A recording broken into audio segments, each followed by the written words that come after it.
The Great Hall of the Galactic Council had never been so quiet. High Counselor Vethanar stood at the center of the massive chamber, his silver scales catching the light from 1,000 floating lamps. Around him, representatives from 40 different species sat in their assigned seats. Whispering to each other in confused voices, the human section was empty. Vethanar remembered the day, 6 months ago, when Ambassador Carolyn Hughes had walked to the speaking platform. She was a small woman with gray hair and calm eyes. She had served the human delegation for 30 years, and Vethanar had always found her somewhat unremarkable. That day, she had spoken only one sentence. Humanity thanks the Galactic Council for 300 years of partnership, and we wish you all prosperity in the ages to come. Then she had smiled, gathered her papers, and walked out. Her entire delegation followed her. No one looked back. Vethanar had laughed at first. Humans were known for their dramatic gestures. They would return in a week, demanding better trade agreements or more military support. This was simply another negotiation tactic. But the humans did not return. Instead, their ships began leaving. First the diplomatic vessels, then the trade ships, then the military patrols. One by one, they folded into hyperspace and disappeared toward the Outer Rim territories where humanity had built colonies far beyond council control. Deputy Ambassador Krelmoth of the Vorthani Collective approached Vethanar with worry in his 4 eyes. His insect-like body clicked nervously as he spoke. High Counselor, we have received reports that the last human patrol ship has left Sector 7. The Selenari border colonies are now unprotected. Vethanar waved a dismissive claw. They will return. Humans always return. They are young and emotional. This is simply a tantrum. With respect, High Counselor, we have ignored their requests for 50 years. Perhaps we should have what? Vethanar turned his golden eyes toward the Deputy Ambassador. Given them a seat on the High Council? They have only been part of galactic civilization for 3 centuries. The Selenari have been here for 10,000 years. The Vorthani for 8,000. Humans must learn patience. Krelmouth lowered his head. Of course, High Counselor. But patience, it seemed, was something humans had finally run out of, on the far side of the galaxy. Aboard a human cargo ship called the Morning Star, Captain Grace Mitchell watched the stars blur past her viewport. She was 63 years old, with weathered hands and a face marked by decades of space travel. She had hauled cargo through Council space for 40 years, and now she was making her final journey home. Her first officer, a young man named Samuel Torres, stood beside her. Captain, we have cleared Council space. We are now in human territory. Grace let out a long breath. Good. Set course for New Eden. I want to see my grandchildren. Samuel hesitated. Do you think they will come after us? The Council, I mean. Grace laughed softly. Come after us. The Council does not chase. The Council waits for others to come to them. That is what they have always done. She turned from the viewport. They think we are throwing a tantrum. They think we will come crawling back when we realize how much we need them. Do we need them? We used to think so. Right. Grace walked toward the door. We spent 300 years trying to prove ourselves. We ran their patrols. We hauled their cargo. We shared our medicine and our technology. And every time we asked for respect, for a voice in their decisions, they told us to wait, to be patient, to trust the process. She stopped at the door and looked back at her first officer. My mother died protecting a Selenari colony from pirates. The Council sent a form letter, not a representative, not a medal, a form letter thanking her for her service. Grace's voice was steady, but her eyes were hard. We are done waiting, Samuel. We are going to build something of our own. Back on the Council station, Vethanar was beginning to realize that something was wrong. The first reports came from the Meridian shipping lanes. These were the busiest trade routes in Council space, carrying food and supplies to hundreds of colonies. Human merchant captains had operated 70% of the cargo transport through these lanes. Now they were gone, and the remaining ships could not handle the load. Delegate Sora of the Alethian Federation stood before the Council, her blue skin pale with stress. 3 colonies are reporting food shortages. Medical supplies are delayed by weeks. Our own merchant fleet is too small to fill the gap. Then build more ships, Vethener said impatiently. Building ships takes time, High Counselor, and crews take longer to train. Human captains spent generations learning these routes. They knew every shortcut, every danger, every trick. We cannot replace that knowledge overnight. Vethener felt a cold sensation spreading through his body. It was an unfamiliar feeling. It took him a moment to recognize it. Fear. What about military protection? He asked. Our border patrols? Intelligence Director Yelsera stepped forward. She was a Vorthani specialist, thin and precise, with eyes that missed nothing. High Counselor, human vessels provided 60% of our border patrol capacity. Since their departure, we have detected increased activity from the Kethmari raiders. They appear to be testing our defenses. The Kethmari would not dare attack Council space. They would not dare attack while humans patrolled our borders, Yelsera corrected gently. The humans had a reputation among the raiders. They were relentless. They pursued enemy ships far beyond the point where any sensible species would turn back. The Kethmari learned to fear that relentlessness. And now? Yelsera was silent for a moment. Now the Kethmari are remembering that we are not humans. Vethenar dismissed the council and returned to his private chambers. For the first time in his long life, he felt uncertain. The humans had always been there, doing the jobs that other species found beneath them. Hauling cargo, running patrols, treating the sick, teaching the young. They had asked for so little in return. Just a voice, just a seat at the table, just the acknowledgement that their sacrifices mattered, and the council had refused. Year after year, century after century. They are young, Vethener had said 1,000 times. They must prove themselves. But perhaps he thought now, perhaps they had been proving themselves all along. Perhaps the council had simply refused to see it. He walked to his viewport and looked out at the stars. Somewhere out there, beyond the reach of council authority, humanity was building a new future. Without the council, without the species who had looked down on them for 300 years, Vethener wondered if they were happier.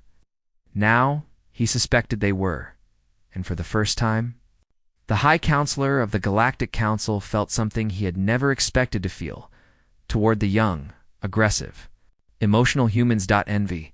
The attack came without warning, Kethmari. Raiders dropped out of hyperspace above the Selenari colony of Vethkara, their black ships cutting through the darkness like knives. There were 12 of them, each one armed with weapons that could level a city. Colony Administrator Thessel watched from the command center as the ships descended. She was young for a Selenari, barely 200 years old, with scales that had not yet lost their youthful shine. She had taken this posting because it was supposed to be safe. Human patrol ships had protected this sector for generations, but the humans were gone now. Send a distress signal to the council, Thessel ordered. Request immediate military assistance. Her communications officer, a nervous male named Kelver, worked frantically at his console. Signal sent, Administrator. But the nearest council fleet is 3 days away. 3 days? The Sul stared at him. We will be dead in 3 hours. The Kethmari did not waste time with demands or negotiations. They simply began bombing. The first strikes hit the industrial district, sending pillars of fire into the sky. The second wave targeted the residential areas. The cell watched her people die and felt helpless. Then, possibly, something changed. A new ship dropped out of hyperspace behind the Kethmari fleet. It was human in design, sleek and fast, with the markings of a private vessel rather than a military ship. Compared to the massive Kethmari raiders, it looked like a small fish swimming toward a group of sharks. The ship broadcast on all frequencies. Kethmari vessels. This is the cargo ship Dawn's Light, Captain Marcus's Webb commanding. You have exactly 60 seconds to break off your attack and leave this system. This is your only warning, the Kethmari commander laughed. His response was broadcast to the entire planet. 1 human ship threatens 12 Kethmari raiders. Your species has grown arrogant in your isolation. We will destroy you first, then finish the colony. Captain Marcus Webb's response was calm. 50 seconds. You are insane. 40 seconds. And you should know that I have already transmitted your position to every human ship within 20 light years. We may have left council space, but we did not leave our friends behind. Thessel watched her sensors in disbelief. More ships were dropping out of hyperspace. Human ships, cargo vessels, passenger liners, mining ships, none of them were military vessels. But all of them were moving into attack formation around the dawn's light. 23 ships. Then 30. Then 40-7. Captain Webb spoke again. You see, the thing about humans is that we are never really alone. We take care of our own, and we take care of those who cannot take care of themselves.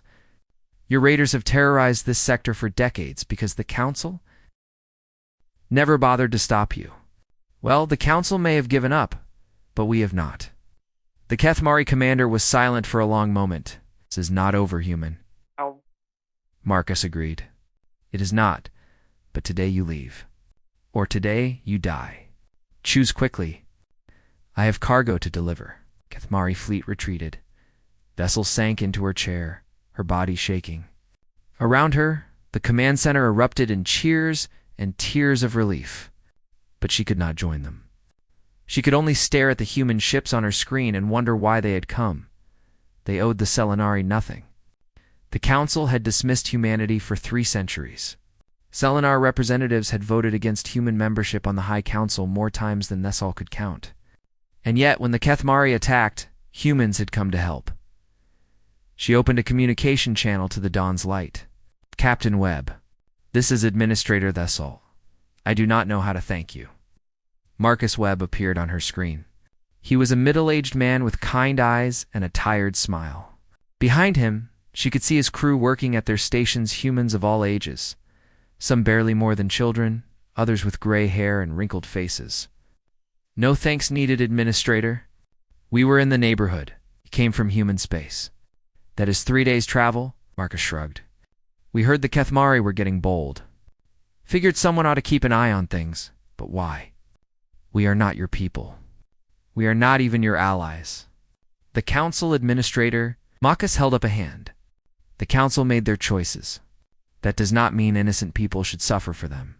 Your colony has children, families, people who just want to live their lives in peace. We are not going to stand by and watch them die because some politicians made bad decisions. Thessal felt tears forming in her eyes. It was a strange sensation. Selenari rarely cried.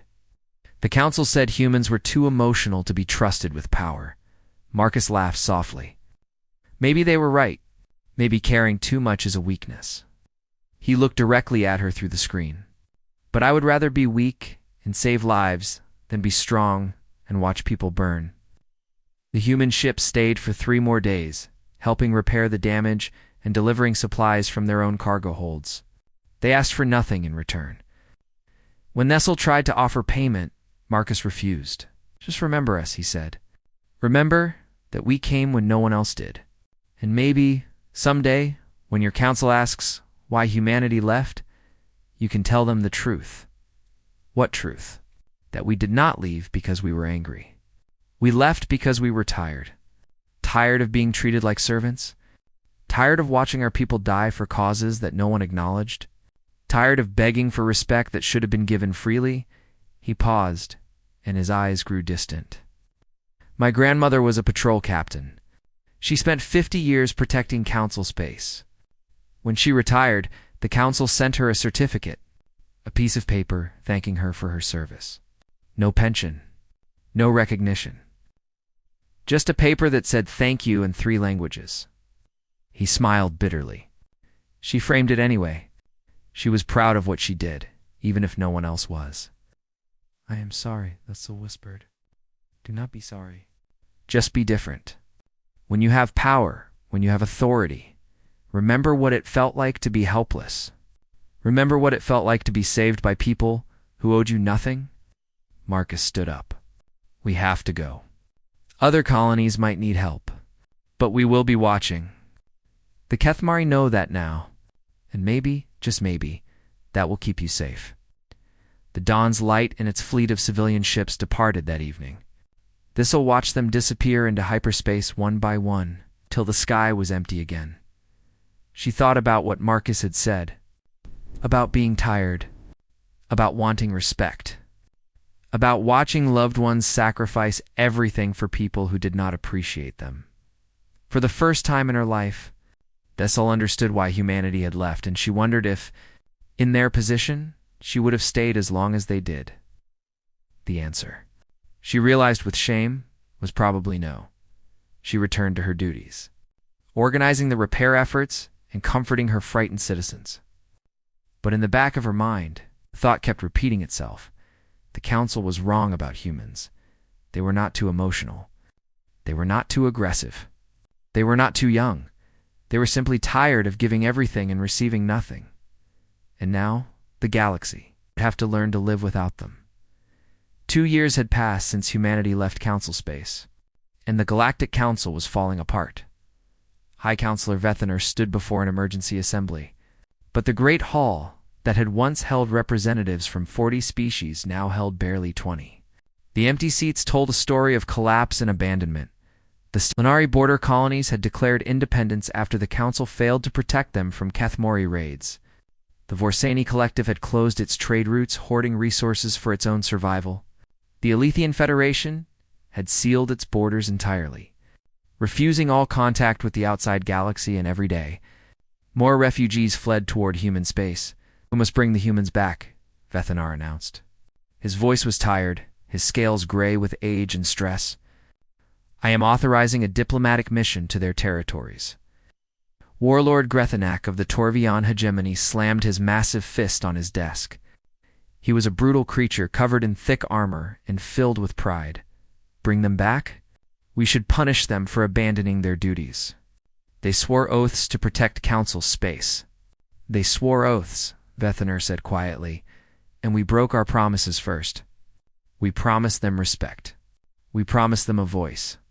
We gave them nothing but orders and criticism." Grethanak growled, but did not argue. Even he could see the truth. Intelligence Director Yelsira stepped forward with a data tablet. Her thin Vorthani body moved with nervous energy. "High Counselor, I have completed my analysis of human territories. The results are ... unexpected. Go on. Since their departure, humanity has established over 200 self-sufficient colonies in the Outer Rim. Their population has grown by 40%. They have developed new hyperspace routes that bypass Council space entirely. Their economy is thriving." The assembly murmured in disbelief. "Possible," Grethanak said. "They left with nothing. They were refugees fleeing into the wilderness." "They left with everything they needed," Yalsira corrected. "Engineers, doctors, teachers, scientists. Every human who departed took skills and knowledge that we took for granted. We thought they were abandoning civilization. In truth, they were building a new one." Vethaner closed his eyes. He remembered all the times human representatives had stood in this very hall, asking for recognition, asking for a seat at the table, asking simply to be heard. And he remembered how the Council had dismissed them year after year, century after century. "Prepare the diplomatic mission," he ordered. "Offer them everything. Full Council membership, voting rights, trade advantages, whatever they want." The delegation departed within days. Deputy Ambassador Krelmoth led the mission, carrying documents filled with unprecedented concessions. He believed that once humans saw what the Council was offering, they would return eagerly. He was wrong. The human border was closed. Not with weapons or threats, but simply closed. A single patrol ship met the Council delegation at the boundary, and its captain, a calm man named Daniel Price, transmitted a brief message. "The human government thanks the Galactic Council for its visit. However, we are not accepting diplomatic missions at this time. We wish you well." Krelmoth tried everything. He invoked ancient treaties and offered impossible promises. He begged and pleaded and bargained. But Captain Price remained polite, professional, and completely unmoved. "Ambassador, let me explain something to you." Daniel leaned forward in his chair, his gray eyes steady. "My father served on Council patrols for 30 years. He was injured in battle, defending a Vorthani colony from pirates. When he could no longer serve, the council discharged him without pension, without medical care, without even a word of thanks. I am sorry for your father's treatment. Sorry does not feed a family. Sorry does not heal wounds. Sorry does not give back the years my father spent in pain because the council decided he was no longer useful. Daniel shook his head. You come here offering everything we asked for 300 years? Full membership, voting rights, respect. But you only offer these things now because you need us. Not because you believe we deserve them. Krelmoth spread his forearms helplessly. What do you want us to say? Nothing. There is nothing to say. Words are easy. Actions are hard. Daniel stood up. Go home, Ambassador. Fix your own problems. Learn to survive without us, the way we learned to survive without your respect. Please. The council is collapsing. Species are suffering. Surely you cannot turn your back on innocent people. Daniel was quiet for a long moment. When he spoke again, his voice was softer. We have not turned our back on anyone. Human ships still patrol the border regions. We still send supplies to colonies in need. We still accept refugees who flee council space. He looked directly at Krelmouth. But we will not return to serve masters who only value us when they are desperate. We will not send our children to die for people who see them as tools. We do not see you as tools. Then why did it take the collapse of your entire civilization for you to offer us basic respect? Krelmoth had no answer. The diplomatic mission returned to council space empty-handed. Vethener received the report in his private chambers, reading it 3 times before finally accepting that it was real. Humanity was not coming back. In the weeks that followed, more species abandoned the council. The Torvian hegemony withdrew after Grethenak lost a vote of confidence. The remaining members argued constantly, unable to agree on even basic matters. And all the while, reports continued to arrive from human space. Reports of thriving colonies. Reports of new technologies. Reports of refugees being welcomed with open arms and given homes among the humans. Thistle, the young Selenari administrator who had been saved by Captain Marcus Webb, made a decision that shocked her family and her government. She resigned her position and applied for migration to human territory. Her application was accepted within days. She boarded a transport ship that would carry her across the border, leaving behind everything she had known. The other passengers were a mix of species Vorthani, Elethian, Torvion, even a few Selenari like herself, all of them fleeing the collapsing council. All of them hoping to find something better among the humans. An elderly human woman sat beside Zessel during the journey. Her name was Martha Collins, and she was returning home after visiting relatives in council space. Nervous? Martha asked kindly. Zessel nodded. I do not know what to expect. I have heard stories about human society, but I do not know what is true. Martha smiled. It is messy, loud, chaotic. People argue constantly. Decisions take forever because everyone wants to have their say. She paused. But everyone does get to have their say. That is the important part. Even newcomers. Even aliens? Especially newcomers. Fresh perspectives keep us honest. Martha patted Dessel's arm. You will find your place. Everyone does eventually. The transport crossed into human space, and Dessel looked out the viewport at the stars ahead. Somewhere out there, humans were building a civilization that valued every voice. A civilization where 300 years of service would not be rewarded with a form letter. A civilization where children could grow up believing that their sacrifices mattered. She did not know if she would fit in. She did not know if she would be accepted. But for the first time in her life, she felt hope, and that she realized was what humanity had offered the galaxy all along. Not their ships or their soldiers or their cargo haulers, but their hope. Their stubborn, irrational, beautiful hope that tomorrow could be better than today. The Council had rejected that hope for 3 centuries. Now, it was time to embrace it. The Galactic Council died on a quiet Tuesday morning. There was no great battle, no dramatic explosion, no final speech. The remaining representatives simply gathered in the Great Hall, looked at the empty seats around them, and voted to dissolve the organization that had governed the galaxy for 10,000 years. Hi. Counselor Vethenar cast the final vote himself. His claw trembled as he pressed the button, but his voice was steady when he spoke. The Galactic Council is no more. May the species of this galaxy find better ways to cooperate in the ages to come. And he walked out of the hall and never returned. 3 years had passed since humanity's departure. In that time, Vethenar had watched everything he believed in crumble to dust. The great alliances, the ancient treaties, the systems of governance that had endured for millennia, of it gone, swept away by a tide of chaos that the Council had been powerless to stop. And the worst part was knowing that it could have been prevented if they had listened to the humans. If they had given them respect, if they had treated them as partners instead of servants, perhaps things would have been different. Perhaps Vethenar retired to a small station on the edge of former council space. He had no family, no friends, no purpose. He spent his days looking out at the stars and thinking about all the mistakes he had made. One evening, a message arrived on his communication terminal. It was from Rebecca Shaw, a human diplomat he had met briefly during the early years of negotiations. She had been a junior member of the human delegation then, young and idealistic. He remembered dismissing her proposals as naive. The message was simple. Hi, Counselor Vethenar. I am on Station Karate, 3 hours from your location. I would like to meet with you if you are willing. This is not an official visit. I simply wish to talk. Vethenar almost deleted the message. What was there to talk about? The council was gone. Humanity had won. There was nothing left to negotiate, but something made him hesitate. Perhaps it was curiosity.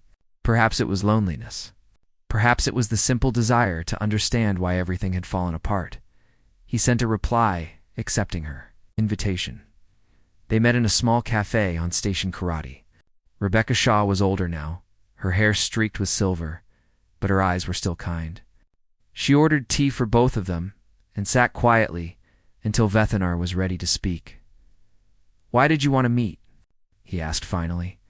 Because I wanted to explain something. Rebecca wrapped her hands around her cup. Something the council never understood about us. And what is that? We did not leave because we were angry. We left because we were hopeful. Vethenar stared at her. Hopeful? Your departure destroyed the council. It caused chaos across the galaxy. Millions have suffered. I know. Rebecca's voice was sad but steady. And I am sorry for that suffering, truly. But the council was going to collapse eventually, with or without us. It was built on hierarchy and control, not cooperation and respect. That kind of structure always falls in the end. You could have stayed and helped us change. We tried. For 300 years we tried. Rebecca set down her cup. My grandmother was part of the first human delegation to the council. She believed, truly believed, that if we just worked hard enough and proved ourselves enough, the council would accept us as equals. She spent her entire life chasing that dream. And she died disappointed. The council never changed. Every time we thought we were making progress, something would happen to remind us that we were still outsiders. Still, the young, aggressive, emotional species that could not be trusted with real power. Vethenar looked down at his untouched tea. I remember her. Your grandmother. She gave a speech once about human dreams for the future. I thought it was ... sentimental. It was. Humans are sentimental creatures. We care about things that do not make logical sense. Family, honor, dignity, the feeling that our lives have meaning. Rebecca smiled gently. The council saw those qualities as weaknesses, but they are also our greatest strengths. I do not understand. Those qualities are why we left. Not anger, but hope. Hope that our children could grow up in a society that valued them. Hope that our sacrifices would be recognized. Hope that we could build something better than what the council offered, and have you. Built something better? Rebecca was quiet for a moment. We are trying. Our society is not perfect. We have conflicts and disagreements and problems that we are still learning to solve. But every voice matters in our assemblies. Every species that joins us has equal standing. We argue and debate, and sometimes we make terrible mistakes, but we make those mistakes together as equals. Vethener felt something strange in his chest. It took him a moment to recognize it as grief. Not for the council, but for all the years that had been wasted. All the opportunities that had been missed. "I was wrong about your people," he said quietly. "I was wrong about many things, I know." Rebecca reached across the table and touched his claw gently. "But being wrong is not the end. It is the beginning. The beginning of learning, the beginning of change. I am too old to change. No one is too old to change. My grandfather learned to paint when he was 90 years old. He said it was the best decision he ever made." She smiled. "Change is not about becoming a different person. It is about becoming a better version of yourself." They talked for hours. Rebecca told him about human colonies, about the refugees who had found homes among her people, about the slow process of building a new civilization from nothing. And Vethener listened, really listened. For perhaps the first time in his long life, when they finally parted, Rebecca gave him a small gift. It was a book printed on actual paper, filled with human poetry and stories. "What is this?" he asked. "Our dreams, our hopes, our fears, everything we are, in words." She pressed the book into his claws. "Read it. Try to understand. And maybe someday you can help others understand too." Vethener returned to his station and began reading. The words were strange at first, full of emotions and concepts that did not translate well into his language. But slowly, gradually, he began to see what Rebecca meant. The poems spoke of loss and love and longing. The stories told of ordinary people doing extraordinary things. And through it all, there was a thread of hope. Stubborn, irrational, beautiful hope. He read about a human soldier who sacrificed himself to save his companions. He read about a mother who walked across a desert to find food for her children. He read about a scientist who spent 50 years searching for a cure to a disease that had killed her brother. These were not the stories of a young, aggressive, emotional species. These were the stories of a people who refused to give up, who kept fighting, kept hoping, kept believing, even when everything seemed lost. And Vethener finally understood why the A Council had failed. They had seen human emotion as weakness. But emotion was not weakness. It was fuel. It drove humans to do impossible things. It made them brave and loyal and kind. It made them care about strangers they had never met and fight for causes that would never benefit them personally. The council had been built on logic and hierarchy. But logic without emotion was empty. Hierarchy without compassion was tyranny. Humans understood something that the council had forgotten. That civilization was not about power or control. It was about connection. About caring for each other. About building something together that none could build alone. Vethener closed the book and looked out at the stars. Somewhere out there, humanity was building a new future. A future that he would probably never see. But perhaps, in whatever time he had left, he could help others understand. He could share what he had learned. He could plant seeds that might grow into something beautiful long after he was gone. It was not much, but it was something, and something he was learning was always better than nothing. 5 years had passed since humanity left the Galactic Council, and the galaxy had become a very different place. On the colony world of New Harmony, the evening sun painted the sky in shades of orange and purple. Children of a dozen different species ran through the streets, chasing each other and laughing. Their parents sat on porches and in cafes, talking about their days, complaining about the weather, sharing stories and meals that looked, in many ways, like any ordinary evening in any ordinary town.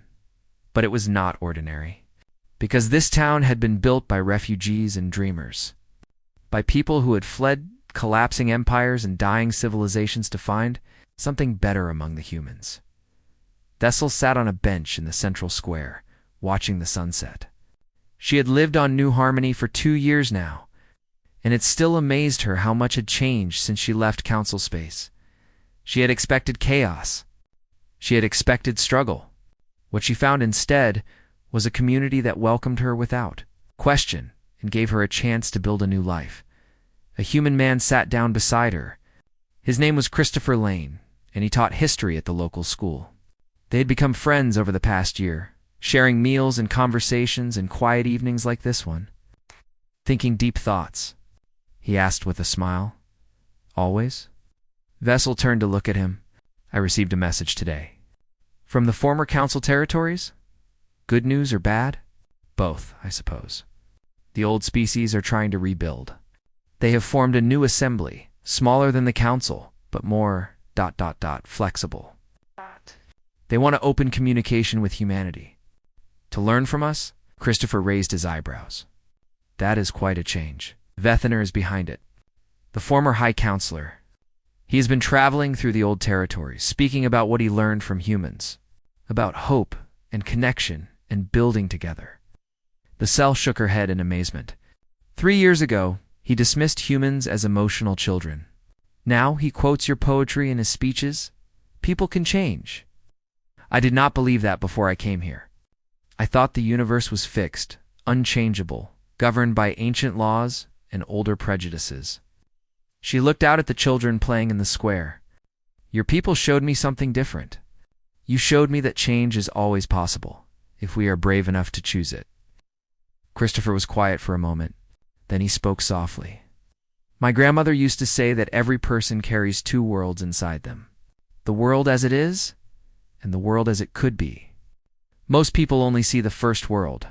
They accept things as they are, and never imagine anything different. And humans? Humans are stubborn. We keep looking at the second world, even when everyone tells us it is impossible. We keep dreaming and hoping and working towards something better. He smiled. Sometimes we fail. Sometimes we make things worse. But we never stop trying. A young Vorsani boy ran up to them, out of breath and excited. His name was Keth, and he had arrived on New Harmony 6 months ago with his mother. Fleeing the chaos of the collapsed collective, Cecil. Mr. Christopher, come look. The new fountain is working. They followed Keth to the center of the square, where a crowd had gathered around a newly installed fountain. Water sprayed into the air and caught the last light of the setting sun, creating rainbows that made the children gasp with delight. The fountain had been built by volunteers from 8 different species, working together over the course of 3 months. It was not a grand monument or an impressive structure. It was simply a beautiful thing, created by ordinary people who wanted to make their community a little nicer. Thessel watched the water dance, felt tears forming in her eyes. On the old council world, such projects would have required years of bureaucratic approval and committee meetings. Here, people simply decided to do something good and then did it. This is what the council never understood, she said quietly. Christopher looked at her. What do you mean? They thought civilization was about power, about control, about managing millions of people and keeping order across thousands of worlds. She gestured at the fountain, at the children, at the families gathered together in the fading light. But this is civilization. People caring for each other. People building things together. People choosing to make the world a little better, one small act at a time. That sounds very human, maybe. Nessel smiled. Or maybe it is what all species could be if they were given the chance. Far across the galaxy, on a station that had once been called Nexus Prime, former High Counselor Vethener addressed a gathering of representatives from a dozen species. They were not the powerful leaders of the old council. They were ordinary citizens, teachers and farmers and merchants who had come together to discuss how to rebuild. I spent most of my life believing that wisdom came from age, Vethener said, that the oldest species knew best, and the youngest should learn from their example. I was wrong. He paused, looking out at the faces before him. The humans taught me something that I should have learned centuries ago. Wisdom does not come from age. It comes from experience, from suffering, from hope. And every species, no matter how young, has wisdom to share. Young Torvian female raised her hand. What do we do now? The council is gone. Our old structures have collapsed. How do we move forward? We learn, Vethenar said simply. We listen. We try new things and make mistakes and try again. We stop believing that we have all the answers and start asking better questions. He smiled, a rare expression on his aged face. That is what humans do. They question everything. They challenge every assumption. They never accept, because it has always been this way, as a reason for anything. Is that not exhausting? Incredibly. Vethenar laughed softly. But it is also wonderful, because it means that nothing is impossible, that change is always within reach, that tomorrow can be different from today. The meeting continued for hours, with representatives sharing ideas and concerns and hopes for the future. It was messy and disorganized and sometimes frustrating. But it was also alive in a way that council meetings had never been. Back on New Harmony. The sun had fully set, and the stars were beginning to appear. The fountain continued to spray water into the air. Now, lit by soft lights that the community had installed around its base, the Cell and Christopher sat together. Watching the stars emerge one by one. Do you ever regret leaving? Christopher asked. Your home, your family, everything you knew? Thessel considered the question carefully. Sometimes I miss the beauty of my homeworld. The crystal spires and the singing forests. But beauty without meaning is just decoration. She looked at him. Here, I have purpose. Here my voice matters. Here, I can help build something that will last long after I am gone. That sounds like hope. She smiled. Your people gave me that gift. The gift of believing that tomorrow can be better than today. The gift of refusing to accept things as they are. Christopher took her hand gently. We did not give you anything. You found it yourself? We just showed you where to look. Above them, a ship descended through the atmosphere, carrying new arrivals from distant worlds. More refugees. More dreamers. More people seeking something better than what they had left behind. They would find it here.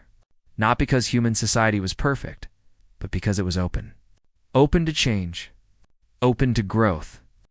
Open to the wild. Beautiful possibility that strangers could become family and enemies could become friends. The Galactic Council had spent 10,000 years building walls, defining who belonged and who did not, creating hierarchies and rules and systems that kept the powerful in power and the weak in their place. Humanity had spent 5 years tearing those walls down, not through war or conquest, but through something far more revolutionary, through kindness, through welcome, through the simple, radical act of treating every being as worthy of respect. It was messy. It was chaotic.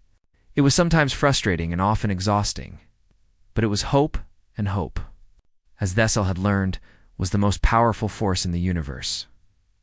She looked up at the stars, at all the worlds and species and civilizations spread across the galaxy, and she smiled. The story was not over. It was just beginning, and for the first time in her life, she could not wait to see what happened next.